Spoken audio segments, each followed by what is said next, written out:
So, I had a bit of a dilemma with this week's Hatflix and Chill, specifically, what do I review? Because I had three adequate candidates. I had Swiped, which is a movie that I'd been hearing a lot about, and I actually kind of wanted to give my 2 cents, considering everybody was like, it's the worst movie ever!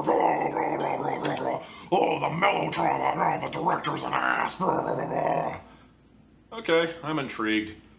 But then I looked at the year it was released, and I thought, this is recently added. This isn't exactly a new movie. I think maybe... I guess what I'm trying to say is, if you want me to talk about it, I don't really have any reaction trailers. I don't have any reactions to trailers, I should say, in the pipe, so I guess if enough people say, do it, do it, do it, then I'll consider it, and I'll do a video giving you my thoughts on Swiped.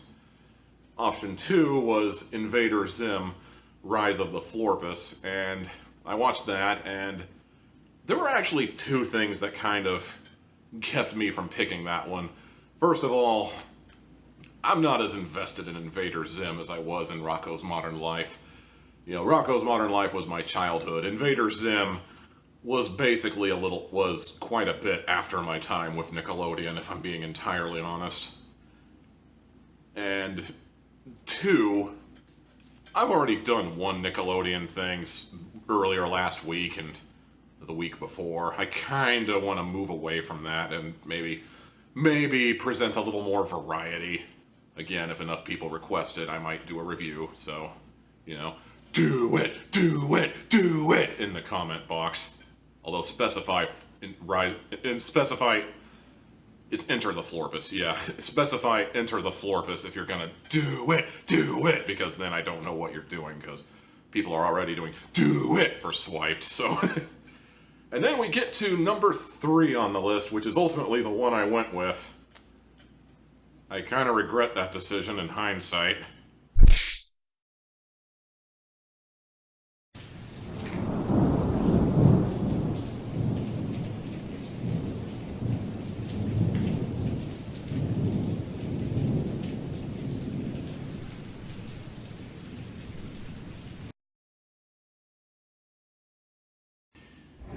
You know, on one hand, much like guys like Quentin Tarantino and the guy who wrote the movie The Lobster, Tommy Wiseau, and a couple of other people out there in the world who have a following, Marlon Wayans is one of those guys I look at and all I can think is, what do people see in this guy?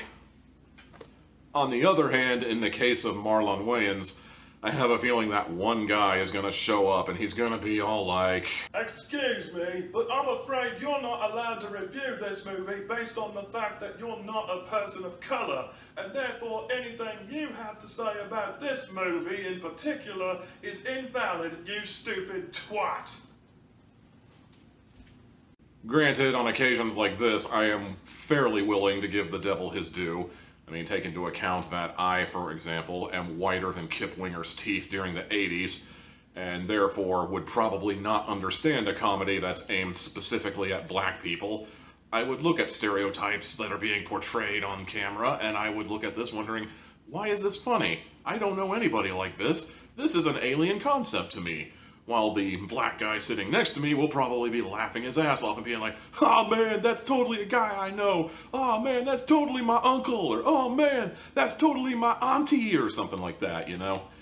And so, you know, I'm going into this knowing full well that maybe this movie wasn't made for me. That being said, I'm going to be an opinionated dick and review it anyway, so there.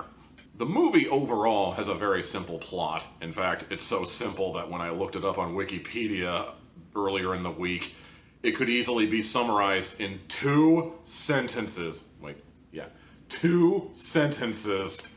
That is, I don't want to say uncanny, because I've seen stuff like that before, but that doesn't usually bode well. That usually tells me that the guy summarizing the movie didn't want to spend time remembering the movie he just watched. You know what I'm saying? So anyway, the plot. The plot of the movie is very simple. Alan is a very big name guy. He's about to make partner. He's about to be a dad. He's basically got everything made. and that's when he discovers his long-lost mother. They make it pretty clear at the very beginning of the movie he was adopted, and he's been in foster homes, and etc., etc. But he finally gets a hold of his adoption records, and he goes and tracks down his family, and that's when he finds out he has not one, not two, but 5 other siblings. Shenanigans ensue. I'm willing to give the devil his due. It actually does take quite a bit of talent to portray more than one character on screen at the same time. Both in terms of like physical presence, like how are they both on camera at the exact same time. The green screening is truly something to behold, I betcha. Also, the ability to portray more than one character is truly a talent. You know, it reminds me of stuff like The Nutty Professor that came out back when I was in high school with Eddie Murphy being able to portray both Buddy Love and, was it Sherman Klump? I think that was what his name was. As well as his mom, his dad, and his grandma. That really takes some degree of talent from where I'm sitting, and, you know, major props there. And that's basically where the positives come to a complete and total halt. I don't want to say this movie was bad, because believe me, The Lobster has really kind of set the standard lately. But, yeah, this movie wasn't that great, honestly. I think I prefaced that I'm not the biggest fan of Marlon Wayans, and this movie did very little to win me over. I'll admit it did make me laugh a little bit in the beginning. Then we started getting introduced to the Sextuplets. I'm fairly certain that's wrong. I'm pretty sure that's Hextuplets, but don't quote me on that. I'm, you know, Tommy Tealhat here. Big, dumb, stupid head. Don't know how roids work. Of the Sextuplets, obviously Alan is the one you're supposed to like and you're supposed to root for. I found Russell to be kind of endearing in his own little quirky, neurotic, you know, obsessed with, what was it, the Roswell Files, I think it was. Very obsessed with that, and it's really something to be said for somebody willing to put on the fat suit and talk like this and, you know, be a complete and total dork in this day and age where that sort of, you know, portrayal is considered in bad taste and the nerds will rise up. Then you get to Dawn, who I found to be absolutely insufferable. Then you get to, not Pete, not Jasper. What was that other guy's name? I forget, I'm totally blanking on his name. I'm sorry, guys, but it's, I want to say Ethan, come to think of it. I think it was Ethan who was the pimp, and yeah, this is basically the pimp character, whatever his name may be. Basically, imagine Dolomite, except maybe like 1/10 of the badassness and about 9/10 of the negative black stereotyping, and you got it packed, man. He's just, oh my god. Well, it's okay. He's black. He can make those jokes, right? I'm still gonna get hate mail for that comment right there.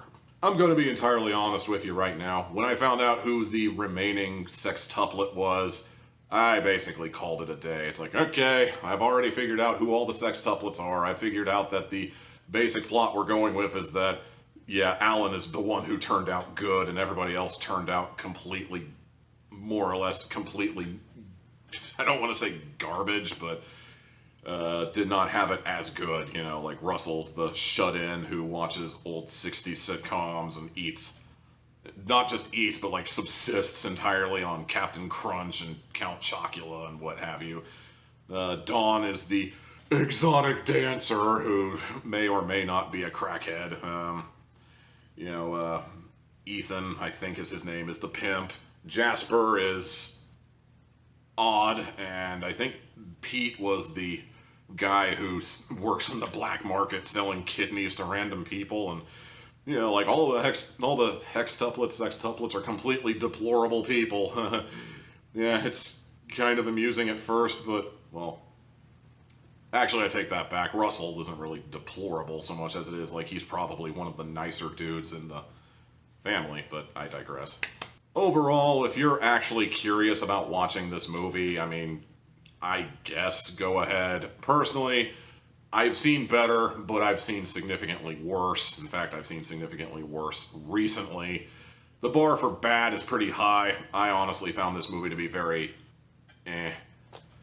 Overall, I give Sextuplets 2 hats out of 4. And that's going to do it for this week's edition of Hatflix and Chill. Be sure to like, comment, subscribe, ring-a-ding the bell to prove that you actually mean it and that I actually mean something to you. Oh God, please tell me that my life has meaning and I'm not just wasting it sitting here telling you about movies. And until then, I'll see you next time.